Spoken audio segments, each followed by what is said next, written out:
तो भाई डॉक्टर बनने का सपना तो सब देखते हैं, लेकिन सपना उसी का पूरा होता है जिसमें दम होता है, जिसमें दम होता है कुछ कर दिखाने का, कुछ ठानना और उसे कर दिखाना। तो इन सभी चीजों के बीच में जब हम बात करते हैं तो रुकावट क्या बनती है? आपके डॉक्टर बनने में सबसे बड़ी रुकावट पैदा करने वाला सब्जेक्ट है फिजिक्स।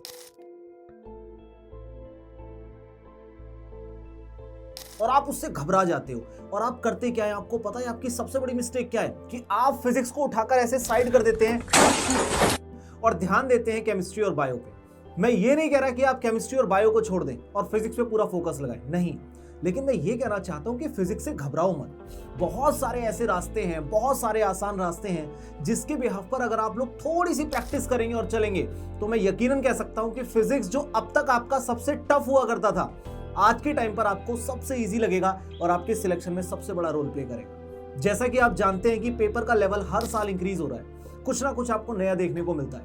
आपको ना पहले घबराना नहीं है, बिल्कुल ये नहीं सोचना कि क्या मुझे बहुत टफ पढ़ाई करनी है, क्या मुझे ये करना है, वो करना है, यार उसके कितने नंबर आ रहे हैं, इसके कितने नंबर आ रहे हैं। इन सब चीजों से बाहर निकलो यार और सोचो कि तुम क्या हो, किस लेवल पर इस समय तुम लाई करते हो और कहां पर आना चाहते हो। तुमने सपना देखा ना यार डॉक्टर बनने का, मैं तुम्हें एक बहुत सिंपल सी चीज बताता हूं।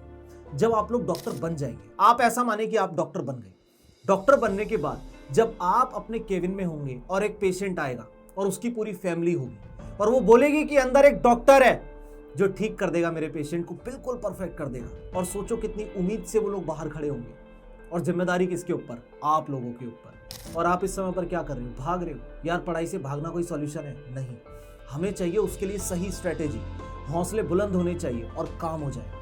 अब स्ट्रेटेजी की अगर मैं बात करूं तो what is the meaning of strategy? क्या मतलब होता है स्ट्रेटेजी का? अगर मैं आप लोगों से पूछूं तो कुछ लोग बोलेंगे सर टाइम टेबल बनाना, सर इस चीज पे फोकस करना, सर उस चीज पे फोकस करना। नहीं, स्ट्रेटेजी का ये सब मतलब होता ही नहीं है भाई। स्ट्रेटेजी का एक सिंपल सी चीज होती है अपने आप को फ्लेक्सिबल बनाना और कुछ करना।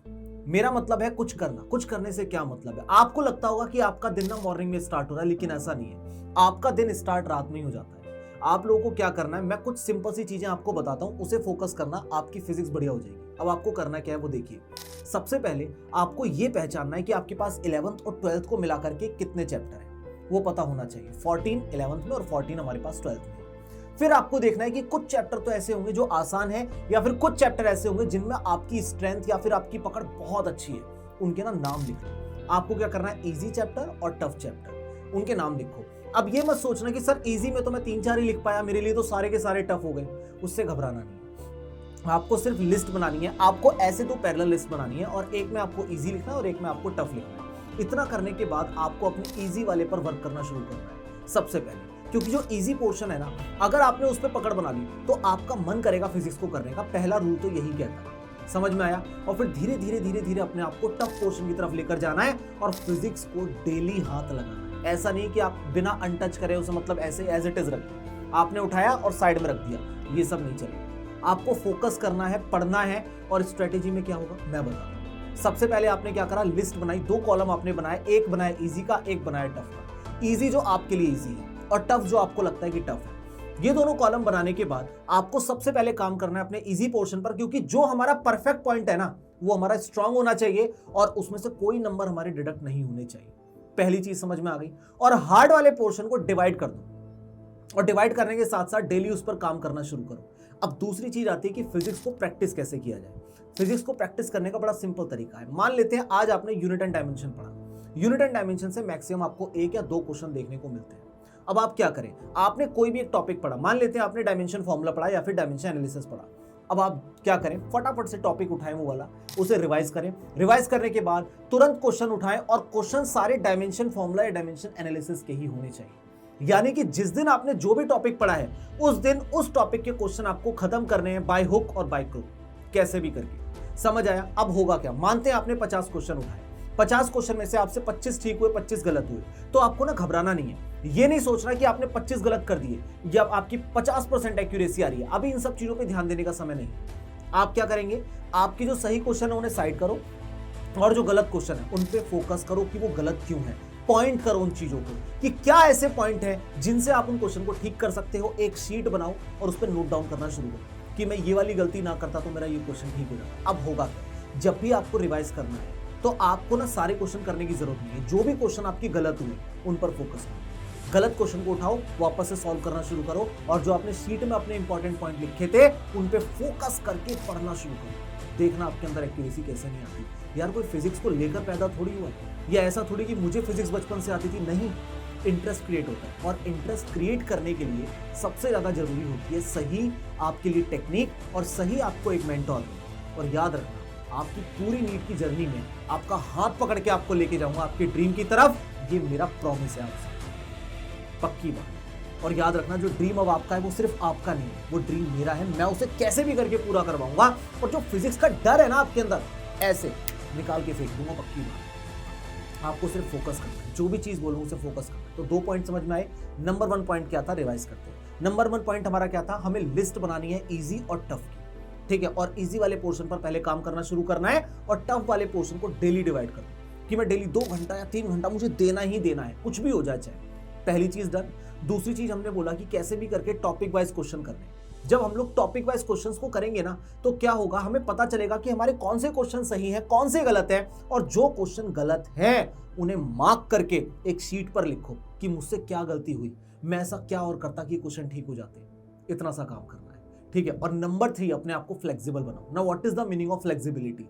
ऐसा नहीं है कि यार आज मैं लेकर के बैठा 100 क्वेश्चन और मैं 100 क्वेश्चन कर लूंगा, नहीं पॉसिबल है यार। मेरे पास और भी तो सब्जेक्ट है, मेरे पास केमिस्ट्री है, मेरे पास बायोलॉजी है, बायोलॉजी में मेरे पास जूलॉजी है, बॉटनी है, केमिस्ट्री में मेरे पास फिजिकल, ऑर्गेनिक, इनऑर्गेनिक, तो बहुत बड़ा पोर्शन है। कंफ्यूज नहीं होना है, ठीक है। आपको क्या करना है, मुझे आज अपने आप को पहले पहचानना है कि मेरी क्या लिमिटेशंस है, क्योंकि ना आपको आपसे बेहतर कोई दूसरा व्यक्ति नहीं जानता। यार ये कैसे पॉसिबल है कि मैं आपसे बोल दूं कि 100 क्वेश्चन करो, 150 क्वेश्चन करो? क्या पता मुझे कि आपकी स्ट्रेंथ क्या है, क्या पता आपको वो टॉपिक ही ना आता हो, मैं आपको 10 क्वेश्चन दूं, शायद आप ना कर पाए। तो ये तो गलत है ना। आपको पहले अपनी काबिलियत को पहचानना होगा। और याद रखना, टाइम टेबल जैसी कोई चीज नहीं होती। एक डायरी लो, उसमें नोट डाउन करो। क्या नोट डाउन करो? कि मुझे अगले दिन क्या पढ़ना है, कैसे पढ़ना है। मान लेते हैं मैंने फिजिक्स में कहा कि मैं एक चैप्टर को सिर्फ रिवाइज करूँ, और केमिस्ट्री के अंदर मुझे ये चीज पढ़नी है, बायो के अंदर मुझे ये चीज पढ़नी है। अगर मैं बात कर रहा हूँ आपसे फिजिक्स की, मान लेते हैं आपने कल बोला कि मुझे कल फिजिक्स का chapter number 1 unit and measurement मुझे कैसे भी करके रिवाइज करना है। समझ में आया? तो उसे रिवाइज करना है। मैं बेड पर तब तक नहीं जाऊंगा जब तक मेरा वो चैप्टर रिवाइज नहीं हो जाता। ये चीज मेरे अंदर होनी चाहिए। जब जुनून आपके अंदर आ जाएगा ना, सिलेक्शन डन, पक्की बात है। समझ में आया? और स्ट्रेटेजी के साथ मैं आपको बात करना चाहता हूं कि हमारे पास अब से मिलाकर अगर हम बात करें, लगभग 6 से 7 महीने। मैंने 6 महीना क्यों बोला? क्योंकि फेस्टिवल आएंगे, आप लोग वहां पर इंडल्ज हो जाएंगे, इंक्लूड होंगे अपनी फैमिलीज के साथ। लेकिन फैमिली में इतना ज्यादा अभी इंक्लूड नहीं होना, क्योंकि आपका ड्रीम डॉक्टर बनने का सिर्फ आपका नहीं, आपके माँ बाप का भी। वो भी रास्ता देख रहे हैं कि कब मैं बाहर जाकर बोलूं कि मेरा बच्चा डॉक्टर बने, और देखो मिठाइयाँ खाओ कि मेरा बच्चा डॉक्टर बने या मेरी बेटी डॉक्टर बने। वो एक ड्रीम देख रहे हैं, उस ड्रीम को कौन पूरा करेगा? भाई तू पूरा कर। कैसे पूरा करेगा? मेरे सपोर्ट से पूरा करेगा। जिस भी चीज़ की तेरे को जरूरत होगी, जहाँ भी फंस रहा होगा, कुछ भी चीज़ नहीं समझ में आ रही होगी, यार मैं हेल्प करूँगा। मुझे बता तो सही क्या प्रॉब्लम है, मैं हूँ तेरे साथ, दिक्कत नहीं लेगी। स्ट्रैटेजी के अंदर हम लोग बात करते हैं वापस से 6 मंथ का प्लान हम लोग लगाते हैं। 6 मंथ के अंदर मैं बोलता हूँ कि कैसे भी करके 4 महीने के अंदर कोर्स को खत्म करो, 4 महीने के अंदर, और रिमेनिंग 2 महीने के अंदर सिर्फ क्वेश्चन प्रैक्टिस आपको करो। तो ये आपको कहाँ मिलेगी? आई क्वांटा के अंदर आप लोग चले जाएं, आपको वहां पर बुक्स वगैरह मिलेंगी, उन्हें आप सॉल्व करें। हम लोगों ने इतने क्वेश्चंस उसमें डाले हुए हैं ना भाई, आप परेशान हो जाओगे कर करके। और बहुत अच्छे लेवल के क्वेश्चन, चुनिंदा क्वेश्चंस को डाला है जो आपके लिए बेनिफिशियल होने वाले हैं। समझ में आ रहा है?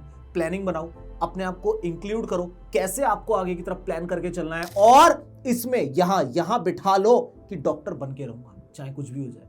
मेरा फर्स्ट ड्रॉप है, सेकंड ड्रॉप है, थर्ड ड्रॉप है, फोर्थ ड्रॉप है, सर मुझसे हो नहीं पा रहा, मैं 11th में हूं, 12th में हूं, मेरे पास प्रेशर बढ़ता जा रहा है। भाई बढ़ने दे। प्रेशर तो तब भी आएगा ना जब एक फैमिली बाहर खड़े होकर वेट करेगी। एक पेशेंट को तुझे देके, डॉक्टर साहब इसे ठीक करो ना यार, इसे क्या परेशानी है, प्लीज इसे ठीक करो ना, तो तब भी तो प्रेशर आएगा ना। कैसे हैंडल करोगे? अभी से सीखो ना, आज से सीखो। क्या करना है? पढ़ना ही तो है, कोई बाहर जाके मेहनत मजदूरी नहीं करनी, पढ़ना है ना। तो किस तरीके से हम लोग पढ़ाई को करेंगे? स्ट्रेटेजी बनाओ। 4 महीने आपको कोर्स खत्म करना है। आज से शुरू हो जाओ, कल कुछ नहीं होता, करना है तो करना है, टाइम टेबल कुछ नहीं होता। मेरा एक स्केड्यूल ये रहना चाहिए कि आज के दिन मैंने सोचा था कि केमिस्ट्री में मेरा 10 पोर्शन खत्म हो जाए, वो होना चाहिए। बायो में 10 पोर्शन खत्म होना चाहिए। फिजिक्स में मेरा ये XYZ चैप्टर कंप्लीट होना चाहिए, तो होना ही है। ध्यान रखना, मैं बेड पर सोने तब तक नहीं जाऊंगा जब तक जो चीज मैंने लिखी है वो पूरी नहीं हो जाती। सिंपल इस चीज पे फोकस रखना है। इतना कर लिया ना तो काम हो जाएगा। और याद रखना, मोटिवेशन कहीं बाहर से नहीं, अंदर से आनी चाहिए। आपकी अंदर से आग होनी चाहिए कि भाई डॉक्टर बनना है। क्योंकि यार मैं मोटिवेट कर दूं, कोई और मोटिवेट कर दे, क्या फायदा? कितने टाइम मोटिवेट रहोगे आप? थोड़े टाइम। एक दिन पढ़ने का मन करेगा, 2 दिन करेगा, 3 दिन करेगा, 4 दिन, फिर वही सर अब मन नहीं है पढ़ने, होगा ना? तो उस चीज को हमें क्या करना, खत्म करना है।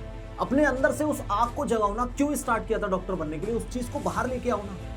अपना प्लान बनाओ। समझ में आया? सुबह उठना है, पढ़ना है, पढ़ना है। और मैं सिंपल सी एक चीज बोलता हूँ, बहुत ज्यादा आप स्ट्रेटेजी वगैरह में इस चीज में ना फंसे कि सर मैं ऐसे कर लूंगा तो क्या होगा, उसकी स्ट्रेटेजी फॉलो करूँ, इसकी स्ट्रेटेजी फॉलो करूँ, टॉपर की स्ट्रेटेजी फॉलो करूँ। नहीं भाई, अपनी स्ट्रेटेजी फॉलो करना, खुद टॉपर बन।